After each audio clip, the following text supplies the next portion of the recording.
Hey Adam, good to see you, man. Yeah, you too. It's been a few years since we haven't seen, no? Yeah, I mean, I feel like we've loosely crossed paths, a handful of times, but we've never gotten to sit down and actually have a true conversation. So I'm pretty excited about this today.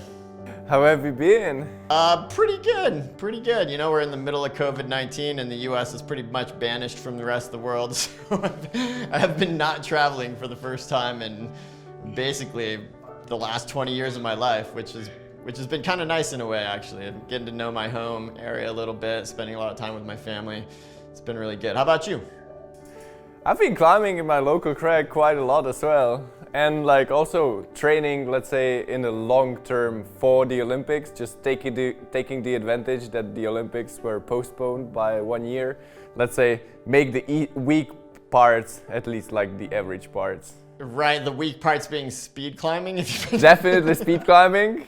Let's say I'll be super happy if I won't be last in speed in the Olympics. That's your goal, to be not last. Well, I think it can easily happen that you will run up 15-meter speed wall in 7 seconds and still ending up last. Yeah, that's crazy. Probably both of us, we have this background of, a bit of competition climbing, a lot of sport climbing, trying to just get really physically strong. And honestly, that was like the secret sauce for me getting into adventure climbing. And so in some ways, when you went up on the Dawn Wall, like I was obviously shockingly impressed with how quickly you adapted, but I also kind of wasn't that surprised because I feel like the base of any kind of climbing really is spending so much time trying to physically and mentally get stronger at the individual moves, and you've done that more than anybody. So kudos, it was so inspiring for me to see that go down. I kind of wish it would have taken you a little bit more time, like maybe another year to pull it off, but it certainly was cool.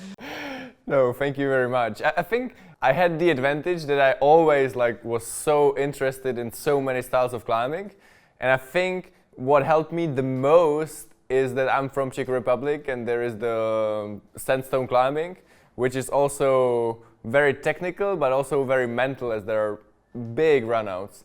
And I think to kind of feel comfortable in the middle of the big wall, standing on a tiny footholds and facing potentially big runouts is what I think mostly the sandstone climbing really helped me to feel right in the middle of the Dawn Wall. Yeah, you have to be used to that idea of potentially spending a lot of time in midair, taking big falls, which is hard when you're several thousand feet off the ground.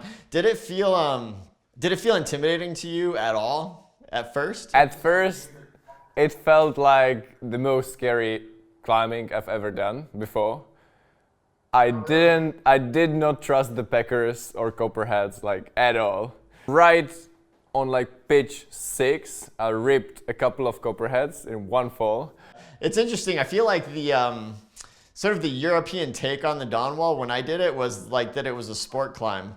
I did an event with Reinhold Messner where he was actually trash talking it pretty hard because he was like, "You've bolted this magnificent wall," and I don't think many people understood that it's kind of real. The intimidation factor is kind of real.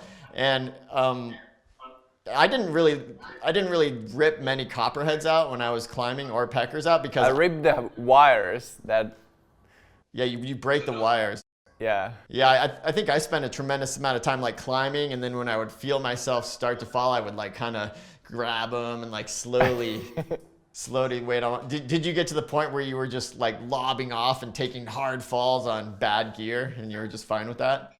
I took a few falls, especially on the first push when I had no idea and I was just shocked how invisible those holds and mostly footholds are. Yeah, I mean you're used to climbing on really technical sandstone. How did it feel? Did it feel more technical? Was the footwork even more tricky? I mean, I'm probably just different because the rock's different. The place where I come from Czech Republic, we have very slippery limestone. Footholds are really, really bad and slippery And yet at the same time, there is no way how you can like campus through those moves. You really have to trust your footwork.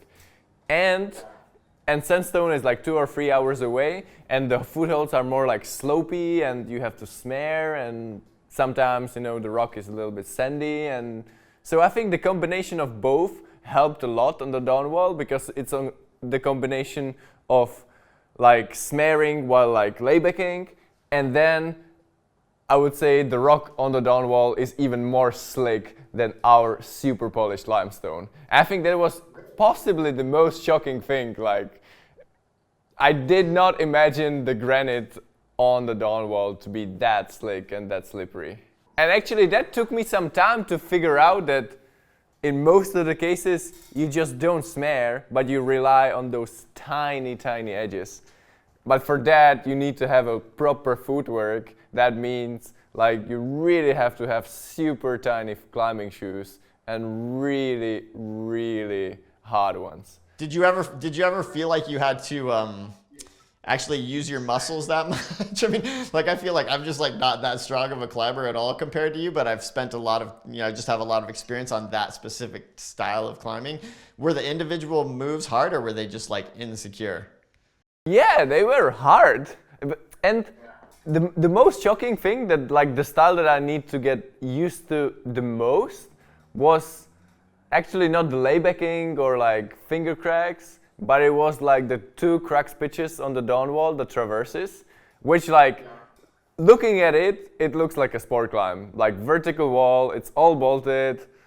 In those 2 pitches there is like no fear. But I really had to get into completely different mindset. The efficiency was more in the precision rather than speed. So it really took me a lot of days to figure out that like slowing down and being completely relaxed will make me feel those moves like easier. And like it was really hard to convince my mind that this is the way.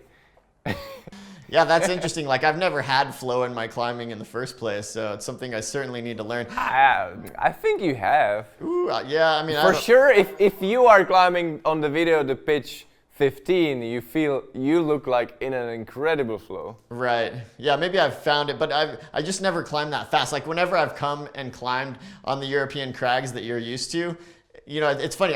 One thing I noticed going climbing in Europe is every crag I would go to, usually when I go there, I go for some event tour or something, so I get to go to a crag for like 2 days, and usually I go with somebody that knows the crag quite well, and it's really interesting, the phenomenon where every time somebody gives me a tour of a crag, they're like, oh, this crag was first established by Beat Kammerlander or whoever in 1982, and they give me the history, and then they're like, and then Adam Ondra came, and this is what happened. And it's crazy how every crag in Europe has that same story. It's pretty amazing. And then they watch me climb, and they're like, "Oh no, you need to climb so much faster. Like you need flow." At some point, I want to get a little into understanding like how inexperienced you were on multi-day big wall climbing. Like had you ever climbed, had you ever spent the night on a portaledge before coming to Yosemite? I spent 1 night on the portaledge before in Madagascar on a route called Tough Enough, where I got to climb with Pietro del Pra. And so this wall was, I think, 400 meters. It was 10 pitches. So we got to spend 1 night there. And I think before going to Yosemite, I did like 4 pitches in my life on trad gear. Four pitches only on trad gear in your whole life. Wow.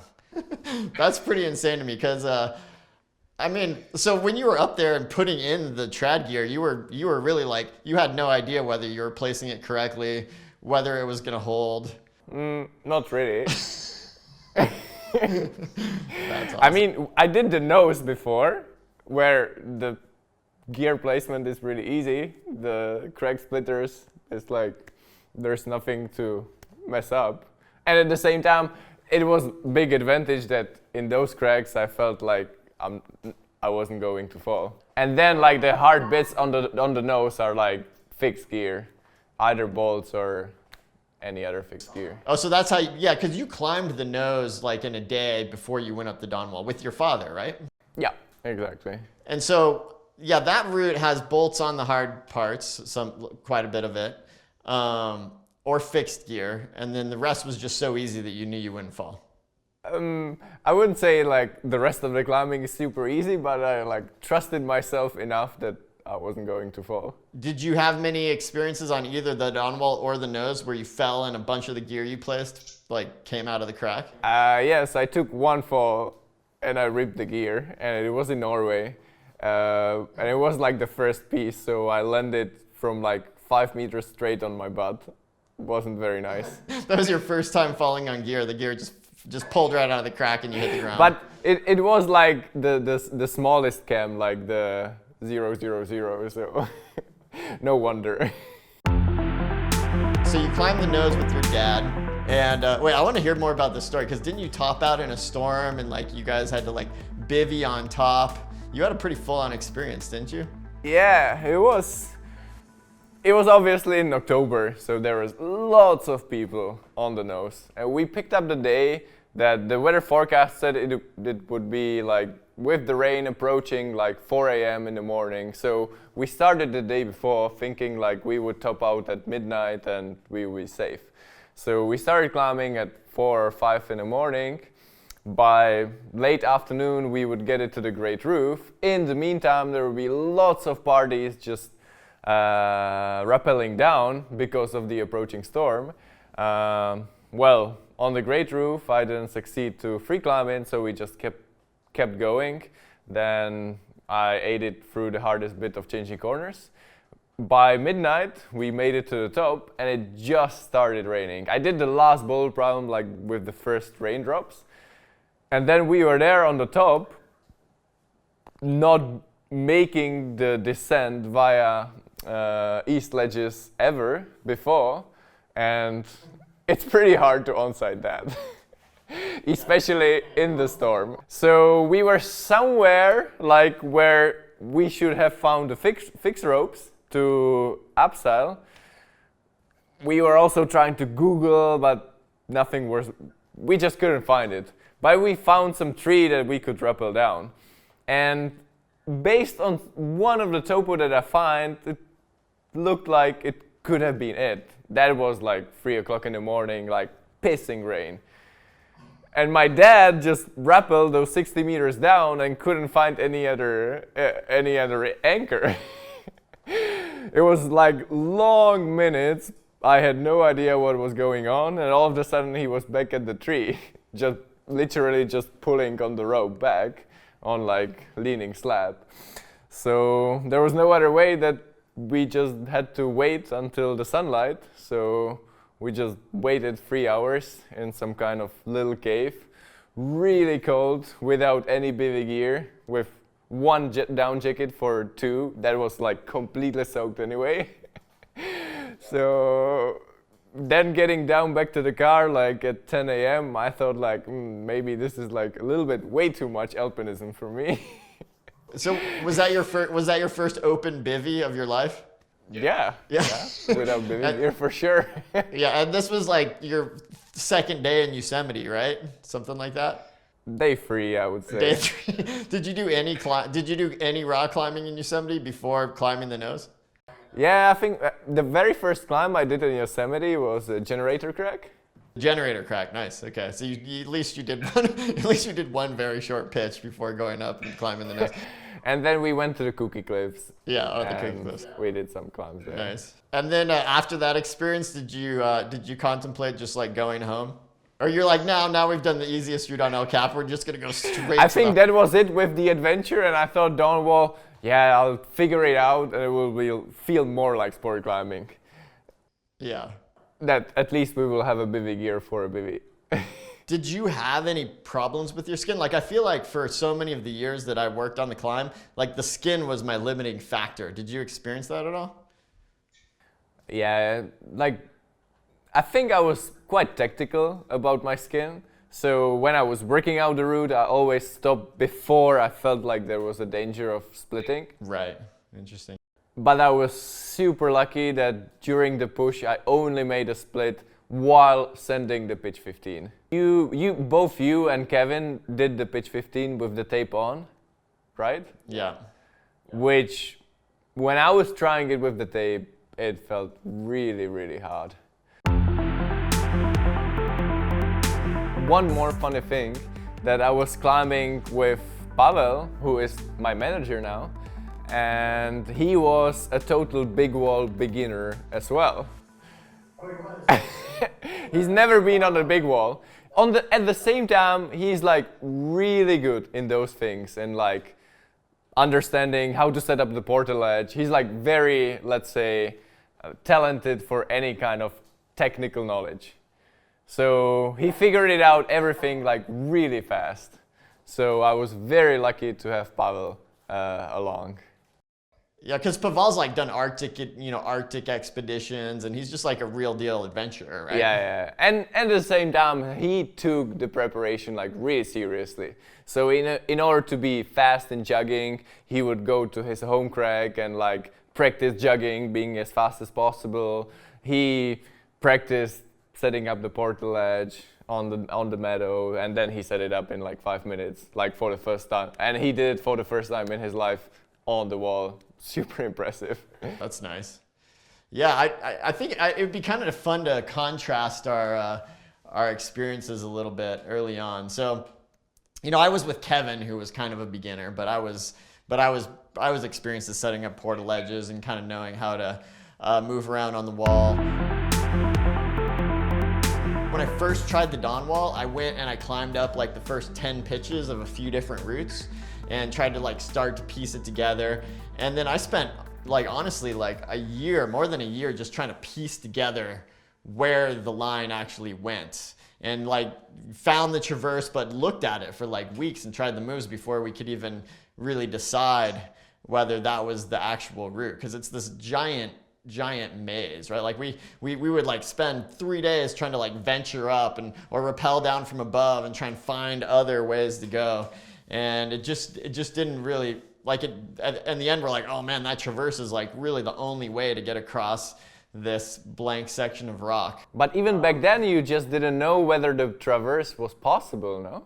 Yeah, it was funny because I was looking at it being like, I think this works, I think this is the way. And Kevin would be like, you're totally insane. There's no way that's gonna work.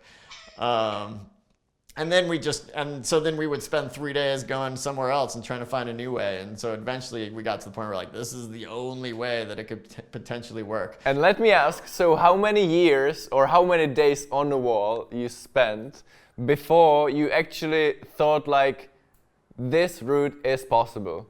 Maybe not for me, but somebody can climb that. I found all the missing pieces for the whole climb. So I went up there maybe four or five trips, kind of like just exploratory, wondering if it was possible, and kind of like thinking maybe it was possible.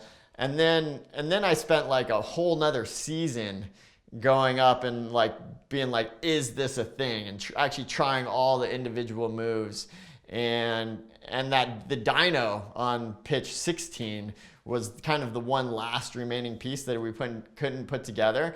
And so I didn't think I would be able to do it. And then all the rest of the climbing was so hard that I actually gave up on the project altogether. And then Josh Lowell from Big Up Productions, now from Sender Films, he actually was the one that came back to me, and he was like, we should make a film about this to put it out there for future generations. And on that trip to make that film, which I never thought I would succeed, I actually managed to almost do the dyno. And so that was like the last one remaining piece. And then that was the point where I was like, I think this is a climb. I think there's a good chance that somebody will do this someday. So it was really 2 years essentially of exploratory climbing before I got to the point where I was like, this is a mission. And that was the filming for Progression with Josh. Yeah, this is a mission that somebody should do. And then I started to wonder if I should be that person again when Kevin joined the project. Nice. And how was the story with the dyno then? When did you actually find out that there is a way to move from that point to another and not using the dyno but making this huge detour? Right, that was 1 week before we went for the for our successful push. That dyno like literally thousands of times. I'd measured it out and rebuilt it at home and tried it there thousands of times. I could never do it, and it was like very stressful to me because I was like, I've got all the rest of the route. I know I can do it, but there's this one move I just can't do.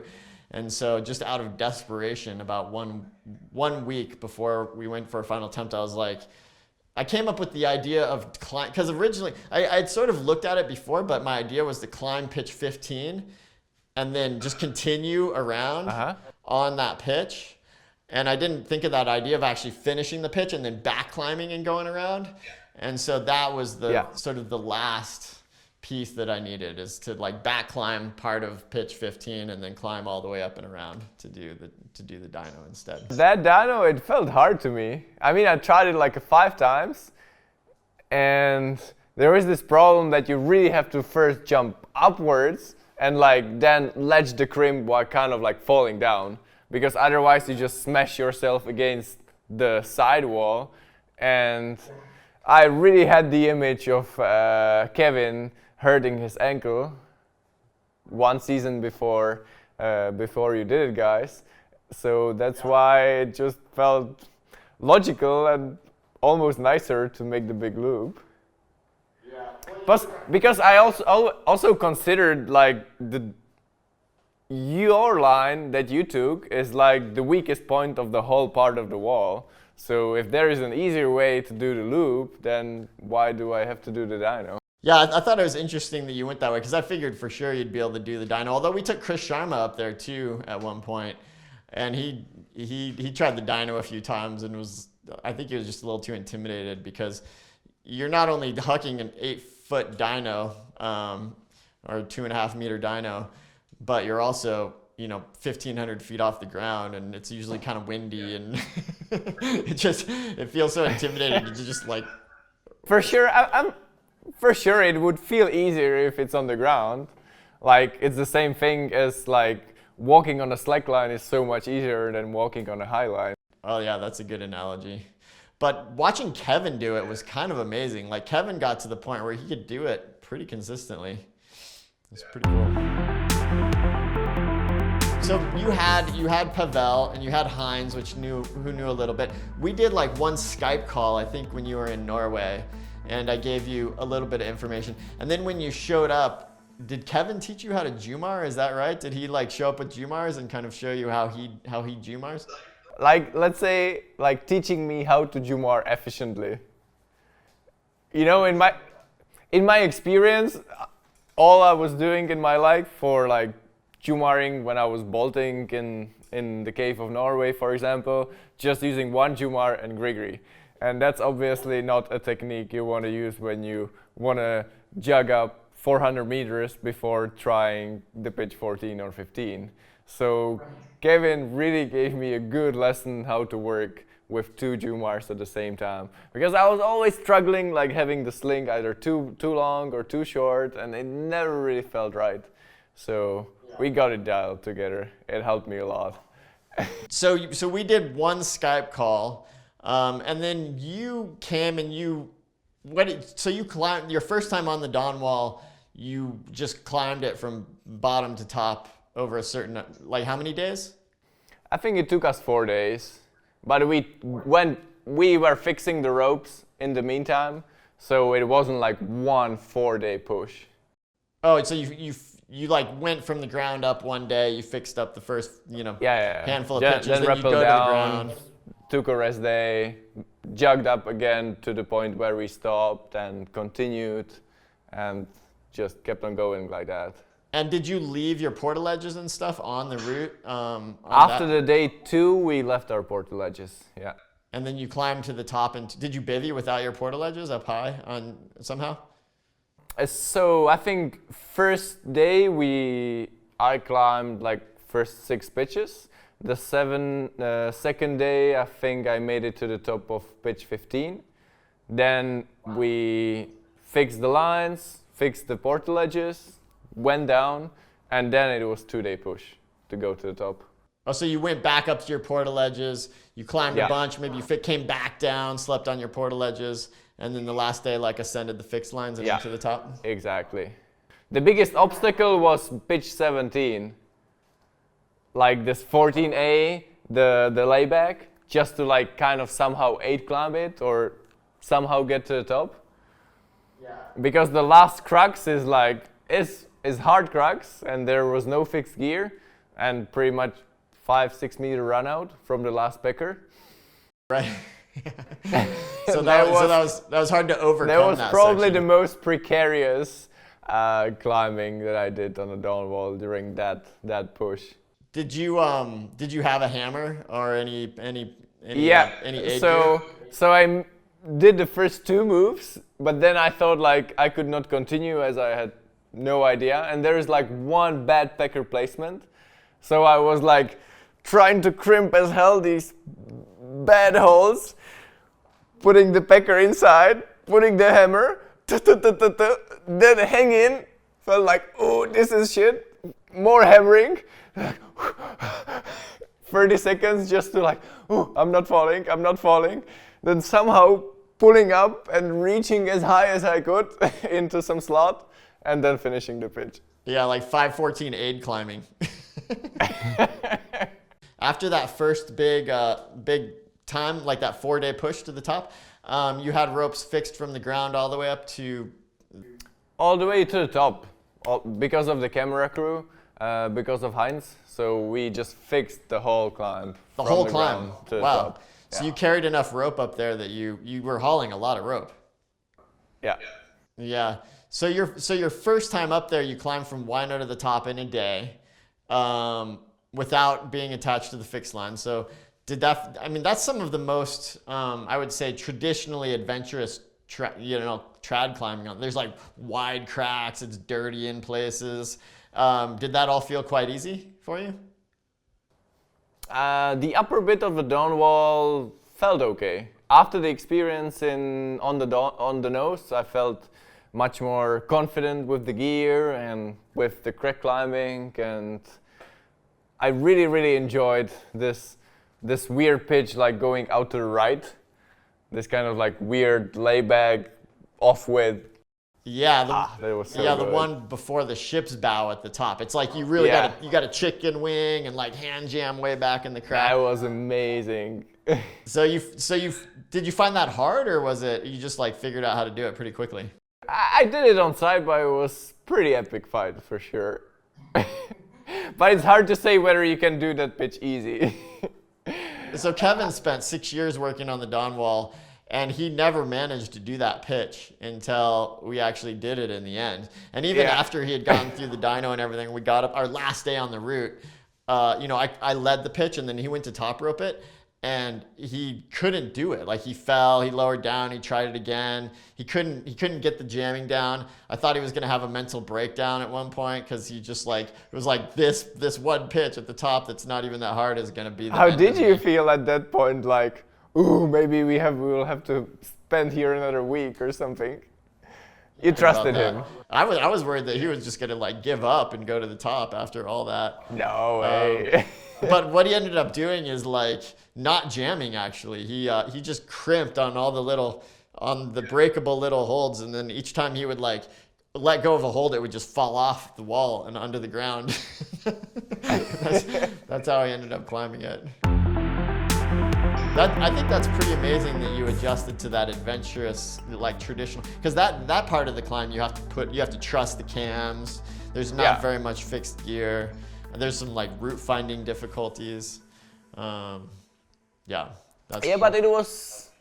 was like easy enough to feel comfortable for me. And on the other side, I haven't done much trad before my Yosemite trip. On the other side, I did quite a bit of routes that were relatively scary, at least like on the sandstone in Czech Republic, some routes in the Alps, which were bolted, but they were runouts. And in some of these cases, these routes are way scarier than most of the climbing on the El Cap. Because like on the nose, if you are scared, you just place more gear. on Czech sandstone in some of the routes, there's just no gear that you can place, and you just have to keep going. Yeah. Yeah, I always, some of the more engaging, scary climbing I've done is actually in the Wendenstock. Because like you said on El Cap, most of the time, if you get scared, you can find places to put gear.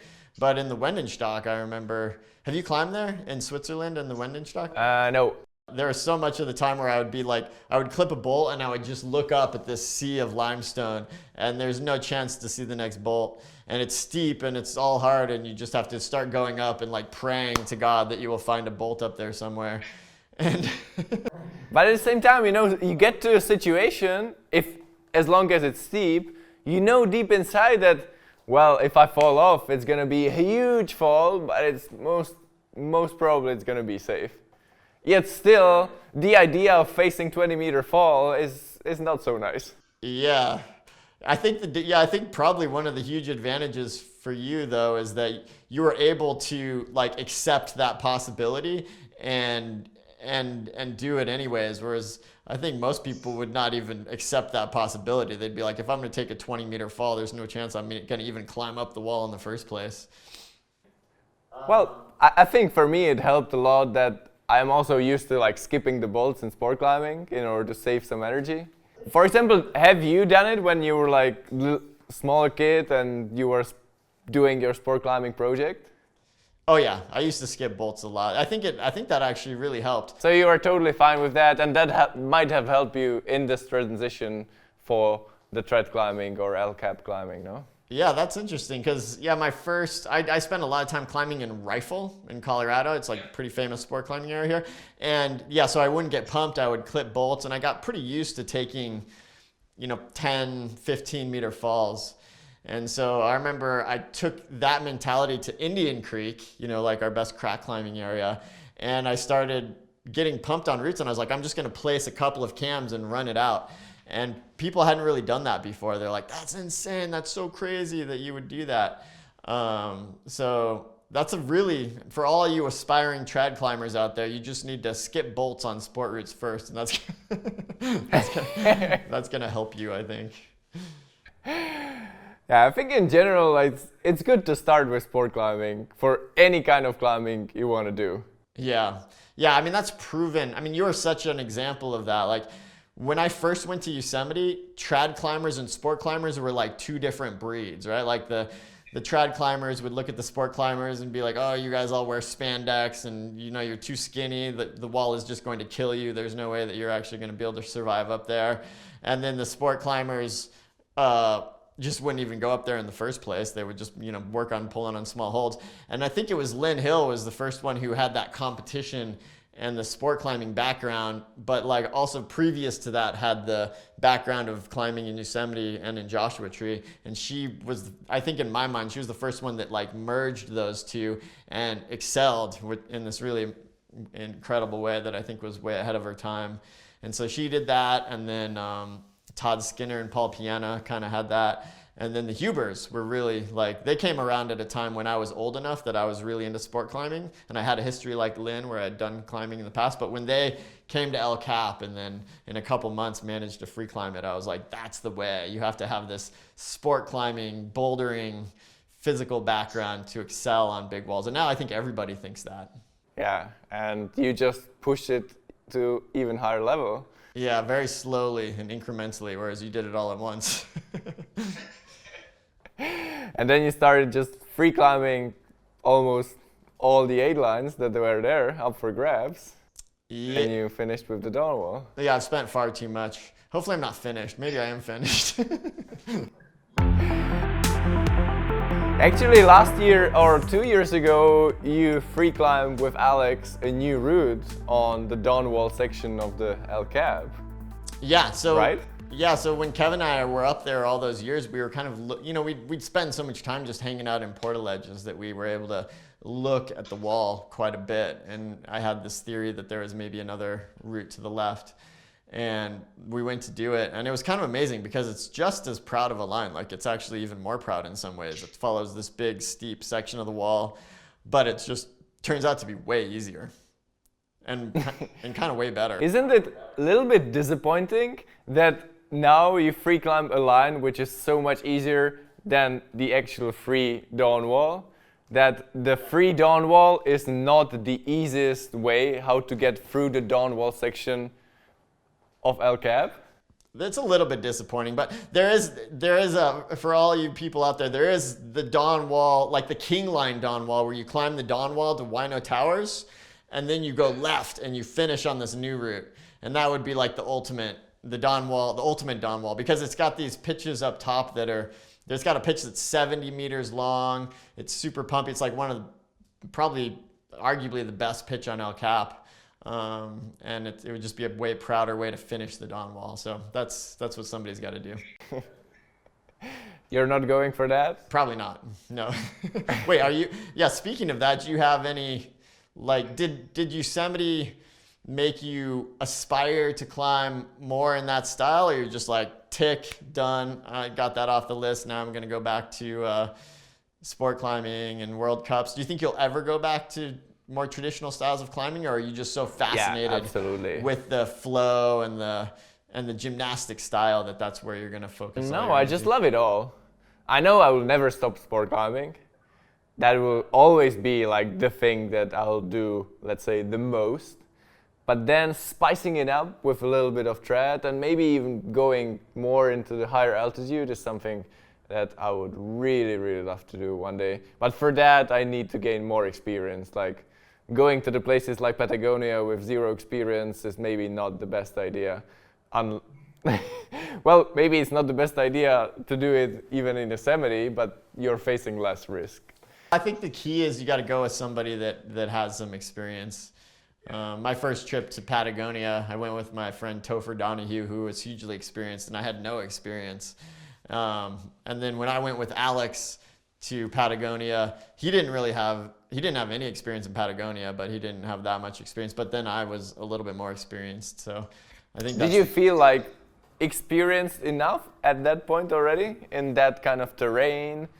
Oh, probably not, because I had done a couple trips there, but I didn't feel like I was hugely experienced. But I think experience is a little bit of like knowing how to survive in that environment, but it's also knowing that that even when things feel uncomfortable, it's okay to keep going. And Alex just has that mentality all the time anyways. Like his risk threshold is obviously like off the charts, as is yours in a lot of ways.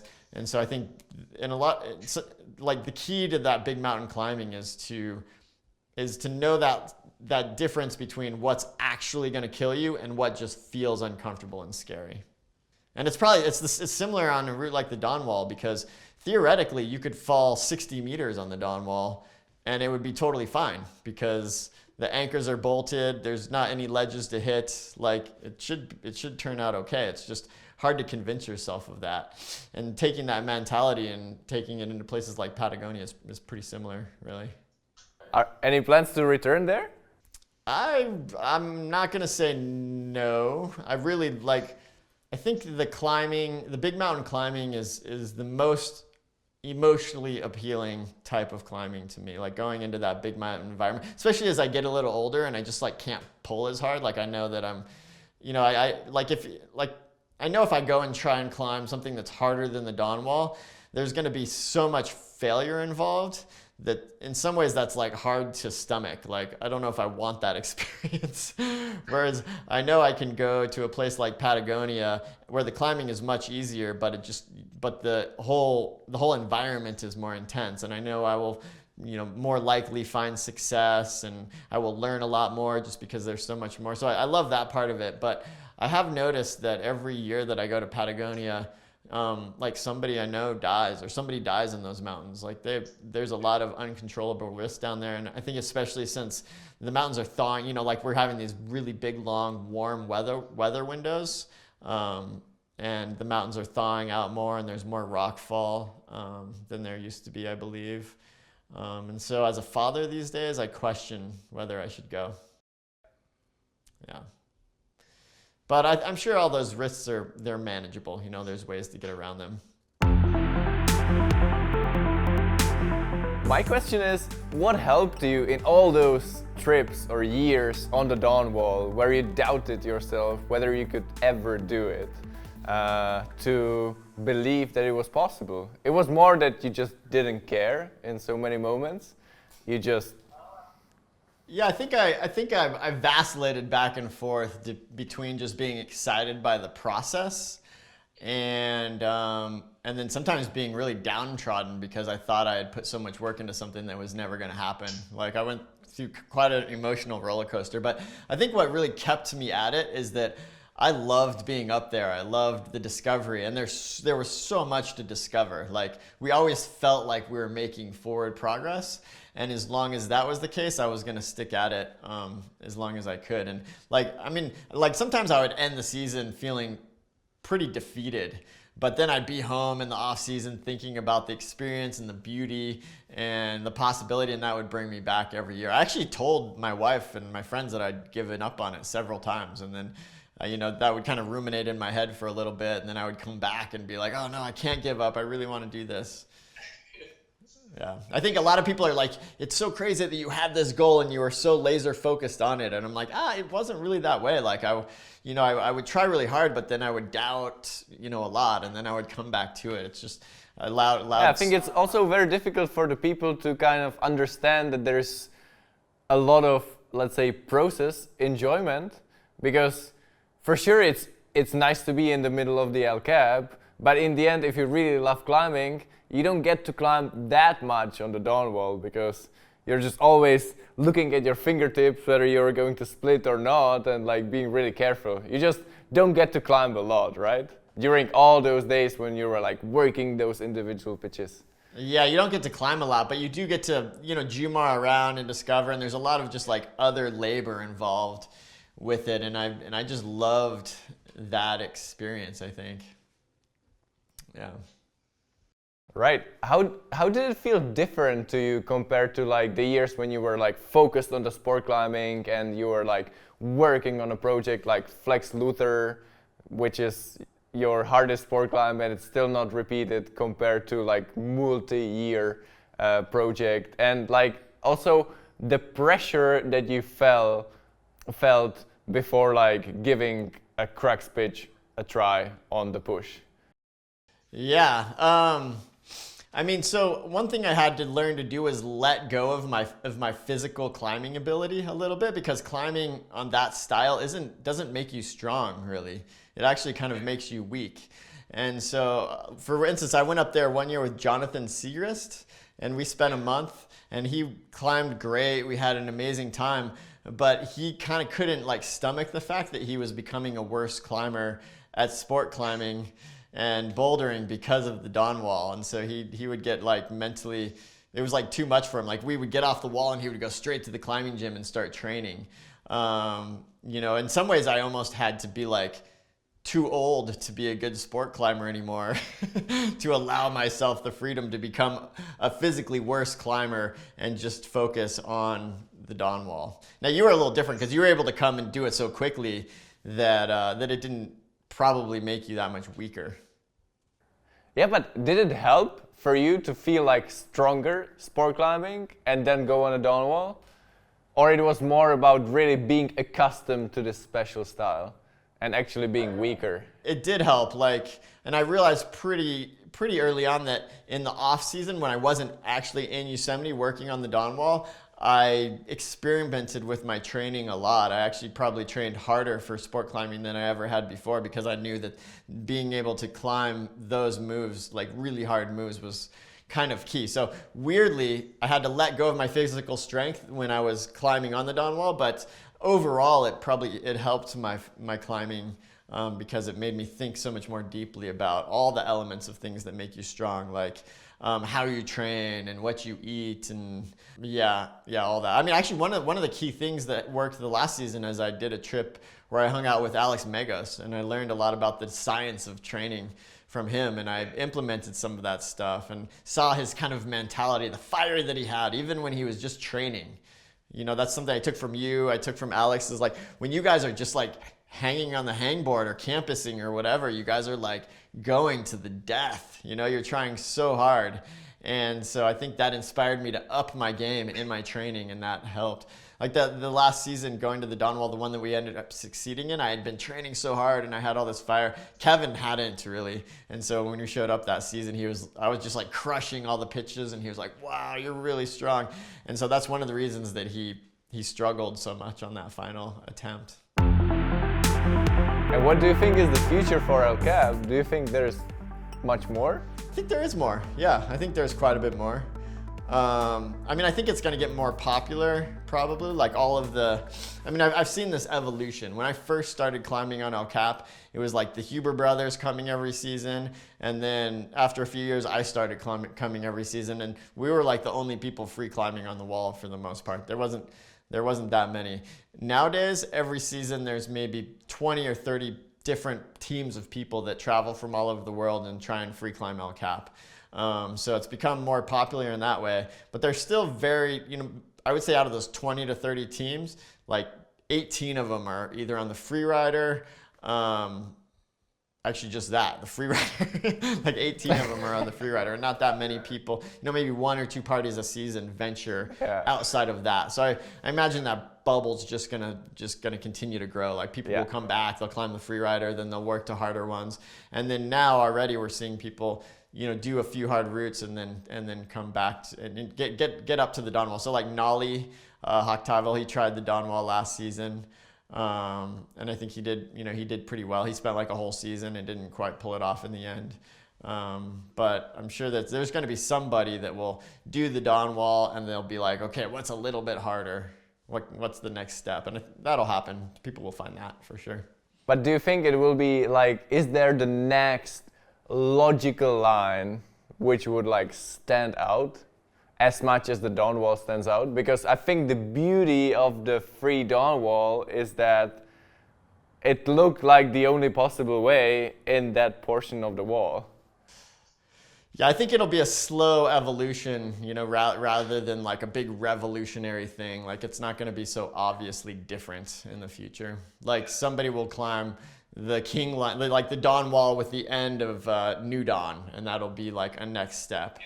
And then they'll figure out that if you go a little bit farther, there's maybe some route that you can start that's harder at the bottom and then links in. It's going to be just like incrementally harder. Hard to say whether it actually makes sense on the big wall like El Cap to actually like turn it more into a sport climbing game with all the link ups and like routes crossing over and stuff. How do you feel about that as like you are the Yosemite local? Yeah, I mean, one of the cool things about El Cap is it's really lovely to hang out in the meadow and just look up at the wall. And so people do that enough and they start to figure out ways to link together sections. And then you can bring in technology. Like now there's like photographs of El Cap that are insanely high resolution, and you can go on your computer and start zooming around and actually look at the individual cracks and holds on your computer, and that will help people discover new lines, I think. What is the future for you?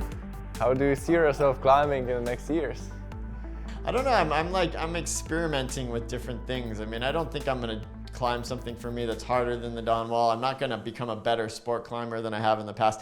Yeah, people in the past have asked me, they're like, "Are you gonna go try silence or something?" And I'm like, dude, there's no way I could ever climb something like that. So I'm not gonna go there. So I don't know. I think I've been getting into like more combining like more traditionally endurance things like running or biking with climbing, and so I think there might be ways to go there. There was a project that you did together with Alex in Rocky Mountains National Park, some like multiple peak day or? Yeah, we did a big link up of like 14 different, relatively long routes. It took us 36 hours of, continuously climbing. And so that sort of mega endurance-y stuff is pretty interesting to me. Like one reason that the Dawn Wall always captured my imagination is because I have this curiosity about like the actual limits. Like we have these perceived ideas of what we're capable of, and there's been times in my life where those have been blown out of the water, and I was hoping the Dawn Wall would do that. And I'd had a few experiences in the mountains where I actually it was like it happened all at once. Like you feel like your limit is here, and then physically you have to overcome that. The dawn wall, it didn't happen all at once. It was just like incrementally. But I think in super like ultra endurance type sports, that does happen. Like you hit these walls sometimes, and then like the survival instinct comes in, and and then all of a sudden you can go like twice as far as you thought you could. And I find that world fascinating. Nice. Do you also like it because you like to climb a lot, and during those huge link ups you just get to climb almost too much?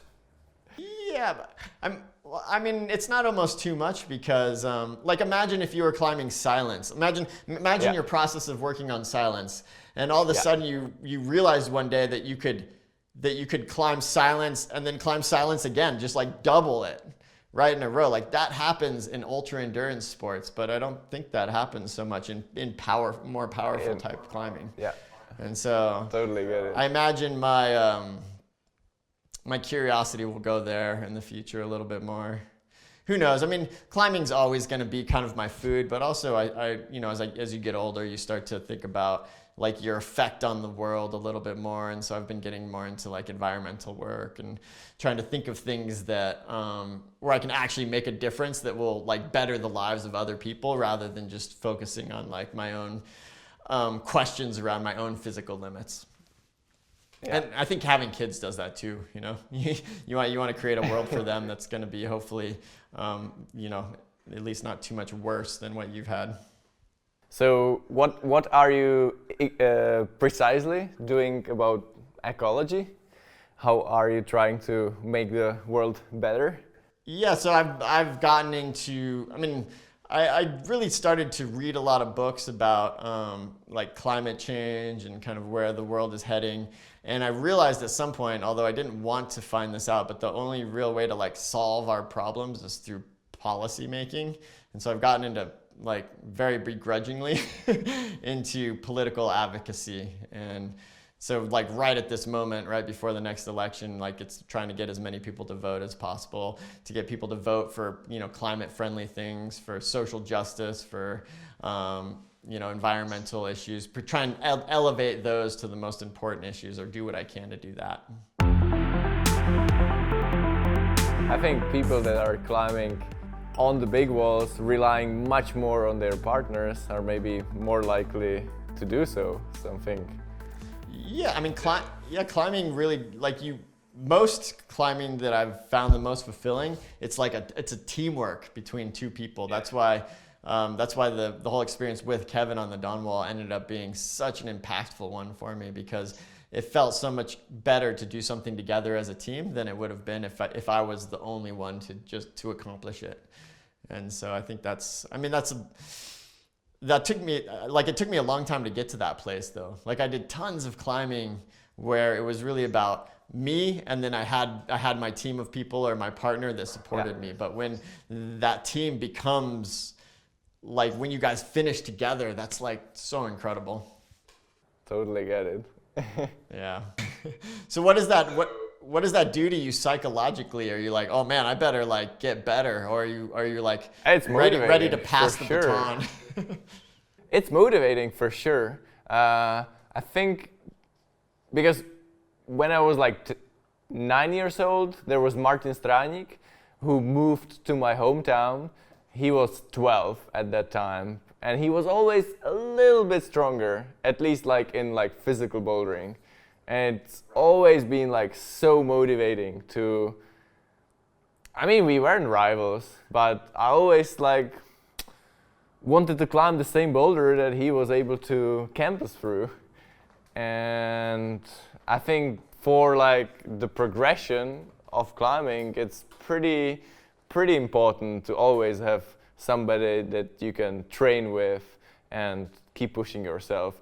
I'm really lucky that I'm training with Richard Khaibulin. He is from Kazakhstan, and he's also qualified for the Olympics.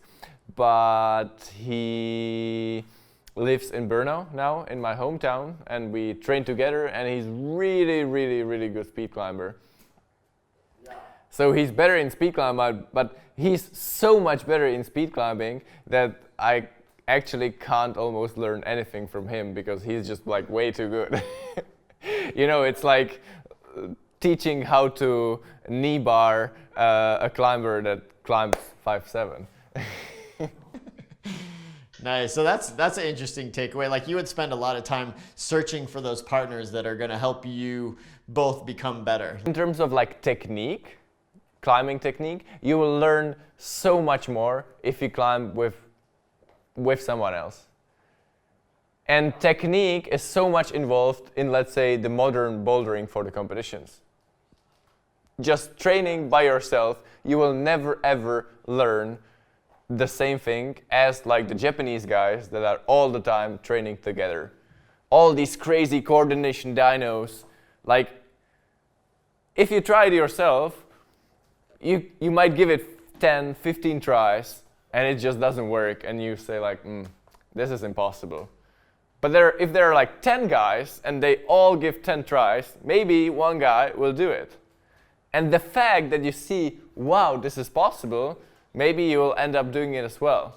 And the more of these crazy coordination dynos you will do, the more you have it in your muscle memory and the more likely you will end up doing it on the competition as well.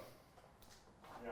And I think the technique, it can even go into sport climbing if you are really open to watching the others and trying to learn every time you climb. Also based on how you climb, retrospectively like trying to think about your climbing, where I made mistakes and stuff. Not only going like, wow, now I'm training and all I have to do is like try to climb as hard as I can. But on the top of that, always use every climbing session as a lesson. And I think that's the future for like the small kids, that they will end up climbing so much harder routes that they will be obviously super strong, but maybe not stronger than Alex Megos at the moment. But on the top of that, their technique will be absolutely impeccable. Right. So you think the greatest strides in terms of climbing ability will come from better technique in the future? I think it's harder to be much stronger than Alex Megos at the moment for like human being. Yeah. But like to have it all the factors together can create like superhuman that can climb 10B or 17A. Wow. Crazy. Do you think that all of your training for the Olympics has so you trained for the Olympics and then the Olympics didn't happen. Do you feel like that's going to transition to you being a way better outdoor climber? For like hard sport climbing, which is like more traditional, you know, there are some holds and you have to have the power and move well in between the holds. Maybe not necessarily, but for certain kinds of climbing, for sure. Let's say speed climbing doesn't really help me that much, but speed climbing will help me a lot in some of the coordination style boulders. Yeah. But at the same time, for me, you know, I'm in a situation for the Olympics as even though it's a combination of all three disciplines, based on the multiplication of the results of the rankings, it really does depend on like at least winning one discipline. And my favorite discipline is lead, so I really have to focus on, let's say, winning the lead. So before I go to Tokyo, I really want to make sure that I'm in the best possible shape for lead climbing. And the best possible shape for lead climbing on the competitions transfers so easily for the outdoor climbing, at least in sport climbing. Or give me a few weeks and I will transition it even for like Yosemite climbing. Have you struggled with motivation ever in your life? No. Climbing is the most fun thing ever. Nice. That's kind of what I expected. So, nah. That's awesome. I mean, for sure there are days where I'm maybe less motivated, but like in general, I never really doubted that the climbing wouldn't be the thing that I like the most. Yeah. Have you found that the Olympics has I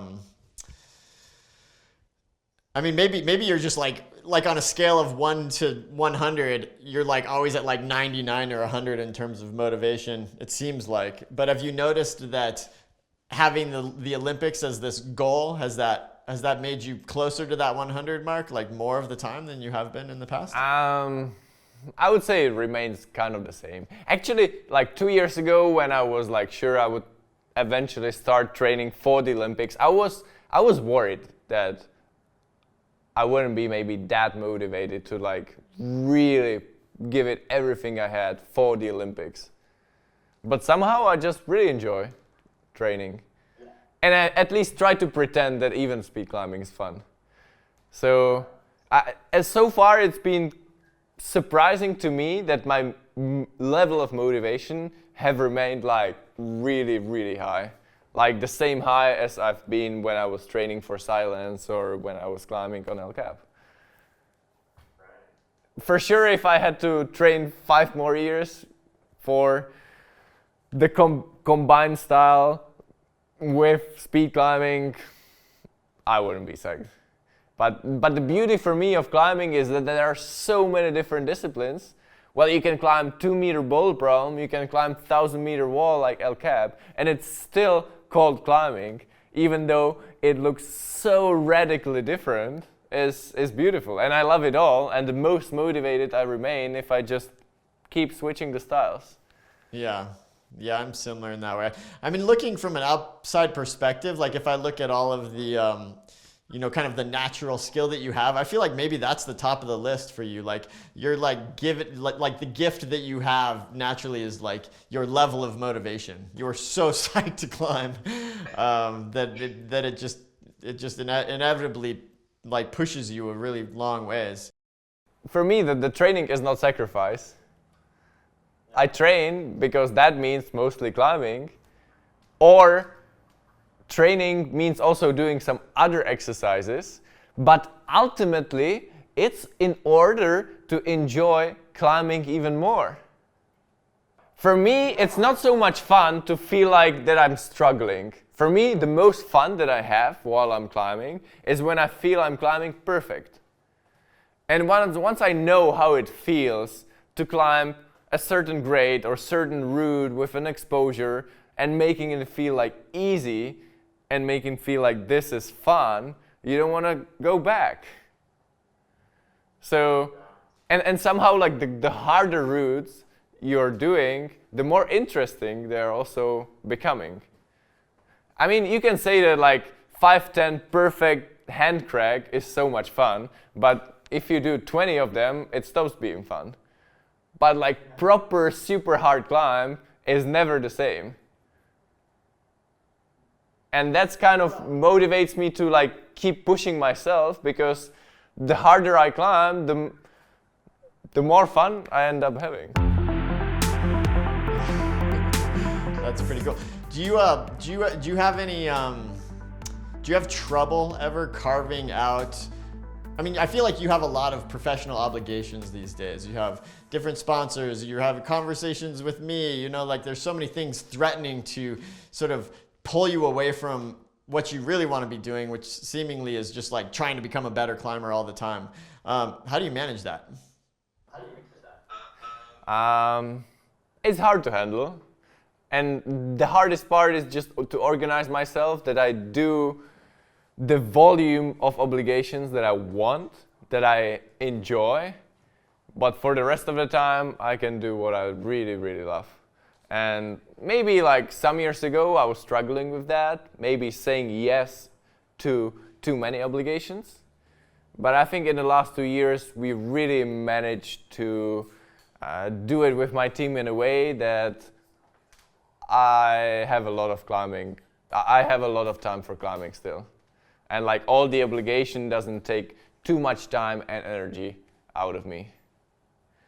Even though, yes, at the same time, we know the times are changing. Let's say 10 years ago, nobody would really recognize me in my hometown. And now I'm more like a star. And it's not the most amazing feeling if you're walking down the street and during like 10 minutes, 4 people want to have a signature or a selfie. But let's say it's a small price to pay. Not everybody can say that he's so lucky to like live the dream and do exactly what I was dreaming about when I was like 7 years old. How do you feel? Like, are you living exactly like how you were dreaming about when you were like 10? I would say that I feel incredibly lucky. I feel absolutely blessed. I've never been comfortable being a public figure, though. That's something that sits very, very awkwardly in my life, and so I have to figure that part out. And it's sort of like I'm constantly learning. But just like you, I feel like it's a small price to pay. Just my personal curiosity, Flex Luthor. Do you think something broke? Or it's obviously is hard, but how much do you think the route is different compared to when you did it? You don't know. It's definitely possible that things broke, but I kind of doubt it. I mean, it's a wall with a lot of holds. I feel like if holds broke, there'd be other ways to climb it. Yeah, no, I've been curious about that route and what it's going to look. I think there's some people that are kind of close to climbing it. So I mean, most people don't know the context of that, but that was a route that I did when I was like 21 years old or something. And just after cutting your finger? Yeah, or like I year chopped after off cutting my your finger. And then I wanted to kind of prove to myself that I could still be a good climber. So I picked a route that I had tried a lot, and I made it my mission, and I managed to do it. And it's probably been, certainly my hardest sport climb, but pretty quickly after that, I sort of transitioned to El Cap climbing and big wall climbing. So I haven't really pursued sport climbing, and nobody's repeated it ever since. It's partially because it's like an hour walk and it's directly south facing, and so the best way to do it's like it's kind of like the adventure sport climb. You have to endure a lot to get up there in the right conditions. It's wet a lot of the time, but yeah, I think someday it's probably going to become quite a popular route, I hope. And it has been encouraging. Like some of the best climbers around my home state in Colorado, like Daniel Woods and Steve Hong and Carlos, like all these guys that are really strong Colorado climbers have been trying it again. So I hope one of them does it. Yeah, I think most people actually think that you did it before chopping your finger, which makes it so impressive that you did it with only 9 fingers. Yeah, maybe I should go back there someday and see if anything's changed. I worked on it enough. I still remember all the holds like 15, 18 years later, whatever it's been. Nice. So you have a good memory for the sequences. You would still tell most of the sequences on the down wall. Yeah, I mean, I'm worse now than it was kind of in my peak, I suppose. But yeah, there was probably when I was like 20, 22 years old, I was like, I remember every move on every hard climb I've ever done, and I certainly can't say that anymore. But Kevin, that was one of his amazing contributions to the Dawn Walls. He remembered every like minuscule body movement of every single move from year to year, and so we would spend, several weeks each year just reacquainting himself, and basically that would be me climbing the moves and him telling me what I had done the year before. Nice. Yeah. So you didn't have to record it or anything? No, it was just recorded in Kevin's memory. It was good. Nice. So the Olympics is going to happen next year at the same time. Is that correct? Yeah. They just postponed it by 1 year. Yeah. Do you have any idea like when I look at your climbing, it's like you just decide what you want and you make it happen. Like, I want to do the hardest sport climb in the world. I want to do the hardest boulder problem. Now you're like, I want to win the Olympics. Do you have any idea of what's next after the Olympics? For sure, I want to go back outdoors for as much as it will be possible. Climbing again, maybe 9C. I've got a few projects that could be around there. One project is actually in Norway as well, in the same cave. The Silence was previously called Project Heart, and there's still the Project Big. So the line is the line of the cave. I mean, I've always been following my heart and my dreams, and I can't really tell what my dreams and what my heart will tell me in 10 years. At the moment, there is this Project Bake, for example, which is like too important in my mind to like let it go. Yeah, I know I want to do that route one day, that's for sure. I would love to go to Greenland one day, just for like the experience. Always been like the scenery, the landscape that I wanted to see. Yeah, that's cool. I feel the same way. Maybe we should team up sometime, go to Greenland. Yeah, all right. Absolutely. I would like to learn from you. Maybe let's team up with Alex as well and just storm some big walls there. Yeah, love it. But although I've sort of started to conceive this idea of bringing my family, so there's a chance that my little kids might come on our trip to Greenland if we plan it. Hopefully you can deal with that. They will love it. But we'll get a nice boat. You know, we can put them in one part of the boat. And you can have your own room maybe for at least some of the time. Yeah. Nice. Cool. Yeah, so Adam, thank you so much. This has been a pretty incredible opportunity to have, an in-depth conversation like this. You've inspired me so much throughout the years, and I'm sure that's not going to stop. So good luck with the Olympics and everything else, climbing an IC, and then plan that trip to Greenland someday. Yeah, thank you so much for chatting. I actually got to read your book again during the COVID quarantine. It was so inspiring and it kept me going through all those days when just going on the campus board and running laps in my climbing gym. Lots of inspiration. Thank you for that and hope to see you at the crag soon.